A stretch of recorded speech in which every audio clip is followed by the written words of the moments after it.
എന്തിനാണ് വളരെ ധൃതി പിടിച്ച് ധർമ്മേന്ദ്ര പ്രധാൻ രാജിവെച്ചത്?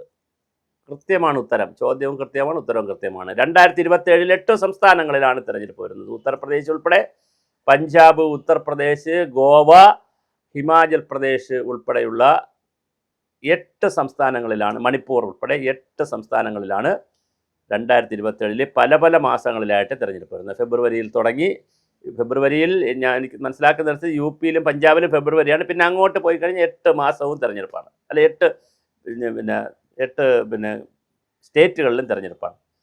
അത് കഴിഞ്ഞ് 2029 ആകുമ്പോൾ കേരളം ഉൾപ്പെടെയുള്ള പാർലമെൻറ്റ് തെരഞ്ഞെടുപ്പാണ്. അപ്പോൾ BJP എല്ലാ തെരഞ്ഞെടുപ്പുകൾക്കും ഒരു വർഷം മുമ്പ് അവർ തയ്യാറെടുക്കും. എന്ന് പറഞ്ഞാൽ 2028-9 തെരഞ്ഞെടുപ്പിന് 28 തെരഞ്ഞെടുക്കും. ഇപ്രാവശ്യം ഒരു വർഷം കൂടി നേരത്തെ തയ്യാറെടുക്കാൻ പറഞ്ഞിരിക്കണം. അപ്പോൾ എന്ന് പറഞ്ഞാൽ നമ്മൾ മനസ്സിലാക്കുന്നതനുസരിച്ച് 2027 കൂടി BJP തയ്യാറെടുക്കും.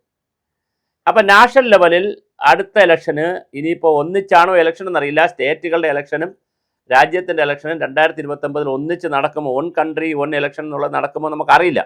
അങ്ങനെയാണെങ്കിൽ അത് വേറെ കഥയാണ്. അല്ലെങ്കിൽ 2029 രാജ്യത്തെ തിരഞ്ഞെടുപ്പ് നടക്കുമ്പോൾ 2-3 ചോദ്യങ്ങളുണ്ട്. ഒന്ന്, മോദി ആയിരിക്കുമോ നയിക്കുന്നത്? മോദിക്ക് പകരം ആര്? അമിത്ഷായാണോ? അങ്ങനെയാണെങ്കിൽ അമിത്ഷാ ഇപ്പോൾ ഉപപ്രധാനമന്ത്രിയാക്കി അമിത്ഷാ ഉയർത്തിക്കൊണ്ട് വരുമോ? യോഗി ആദിത്യനാഥ് ആണോ? രാജ്നാഥ് സിംഗ് ആണോ? അതോ നിതിൻ ബബിനാണോ? അതോ നിതിൻ ഗഡ്കരിയാണോ?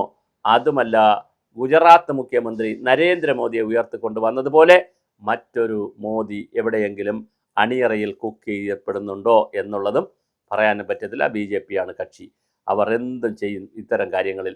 അങ്ങനെ ചിന്തിക്കുമ്പോഴാണ് കേരളത്തിലേക്ക് നമ്മൾ വന്നാൽ 2029 കേരളത്തെ പിടിക്കാൻ, കേരളത്തിൽ 2-3 MP ഉണ്ടാക്കാനുള്ള അണിയറ പണിയാണ് BJP നടത്തുന്നത്. പക്ഷേ അതിനിടയിൽ ആശാന്മാർ മുടന്തുന്നു, തളരുന്നു. വലിയ പ്രശ്നമാണ്.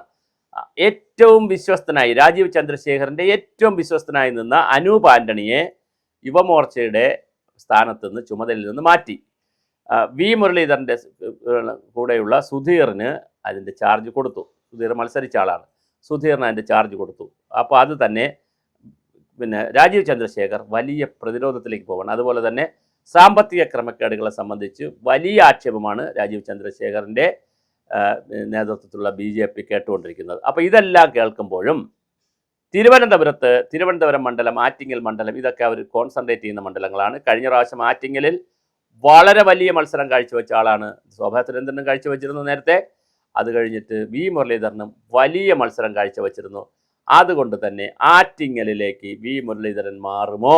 കഴക്കൂട്ടത്തുനിന്ന് പാർലമെൻറ്റിലേക്ക് പോകുമോ? കാരണം അദ്ദേഹം പോയി വീണ്ടും മോഡി ഗവൺമെൻറ് വരികയാണെങ്കിൽ മന്ത്രിയൊക്കെ ആവാനുള്ള സാധ്യതയുണ്ടല്ലോ. രാജീവ് ചന്ദ്രശേഖർ തിരുവനന്തപുരത്ത് മത്സരിക്കുമോ?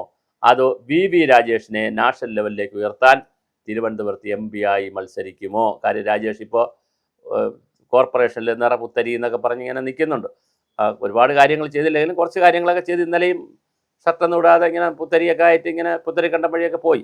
അപ്പോൾ കുറച്ച് കാര്യങ്ങളൊക്കെ ചെയ്യുന്നുണ്ട്. അപ്പോൾ അതുകൊണ്ട് രാജേഷിനെ നിർത്തിയിട്ടാണോ ഈ ഓപ്പറേഷൻ, അതോ ആരെ നിർത്തിയാണ്, മുന്നിൽ നിർത്തിയാണ് ഈ ഓപ്പറേഷൻ നടക്കുകയെന്നറിയില്ല.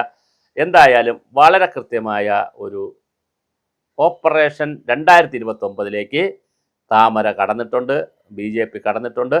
അവർക്ക് വലിയ തടസ്സമാണ് ഈ കാര്യങ്ങൾ വരുന്നത്. ഇതിനിടയിൽ മാതൃകാ മണ്ഡലമാക്കുമെന്ന് പറയുന്നു. പക്ഷേ ഒരു കാര്യവും അങ്ങോട്ട് നീങ്ങിയിട്ടില്ല.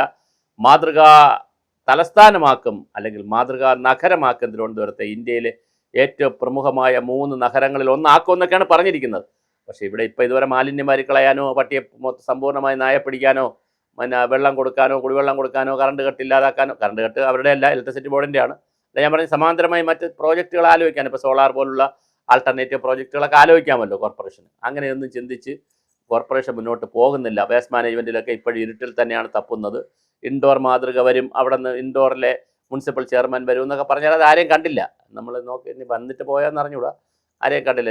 നാഷണൽ ലെവലിലുള്ള എല്ലാ സ്റ്റേറ്റിലും പഠിക്കാൻ BJP-ക്കാരെ അയച്ച് അവിടെ എല്ലാം പോയി ഒരു ഇഡ്ഡലിയും ചായയൊക്കെ കഴിച്ചുകൊണ്ട് വന്നു. പക്ഷേ അവിടെ ആരും ഇങ്ങോട്ട് വന്നില്ല. പഠിക്കാനും വന്നില്ല, കാണാനും വന്നില്ല, പഠിപ്പിക്കാനും വന്നില്ല. അതെന്താണ് സംഭവിച്ചതെന്ന് അറിയത്തില്ല. രാജേഷിനെ മറുപടി പറയേണ്ടതാണ്. പക്ഷേ എന്തായാലും വളരെ കൃത്യമായ ഒരു തയ്യാറെടുപ്പ് BJP നടത്തുന്നു. 2029 ഒരു 4-5 സീറ്റെങ്കിലും കേരളത്തിൽ MP സീറ്റെങ്കിലും കൊടുക്കണം എന്നുള്ളൊരു ഉറപ്പാണ് രാജീവ് ചന്ദ്രശേഖർ ഡൽഹിക്ക് കൊടുത്തിരിക്കുന്നത്. അതിൽ 2 സീറ്റ് അവർ വളരെ സ്ട്രോങ് ആയിട്ട്, തിരുവനന്തപുരം ജില്ലയിലെ ആറ്റിങ്ങലും തിരുവനന്തപുരവും മാത്രമല്ല ശശി തരൂർ ഇപ്പോൾ പല വർഷങ്ങളായി അദ്ദേഹത്തിന് സീറ്റ് ഉണ്ടാവുമോ എന്ന് തന്നെ നമുക്കറിയത്തില്ല. ഇപ്പോൾ ശശി തരൂരുണ്ട്, പല ടൈം ആയതുകൊണ്ട് തന്നെ സീറ്റ് ഉണ്ടാവുമോ എന്നുള്ള കാര്യത്തിൽ സംശയമുണ്ട്. പിന്നെ രണ്ടാമത്തെ ആളാണ് ഈ പറഞ്ഞതുപോലെ ഇദ്ദേഹം. ഇത് രണ്ടും എന്ത് സംഭവിക്കുമെന്ന് നമുക്ക് കാത്തിരുന്ന് കാണാം.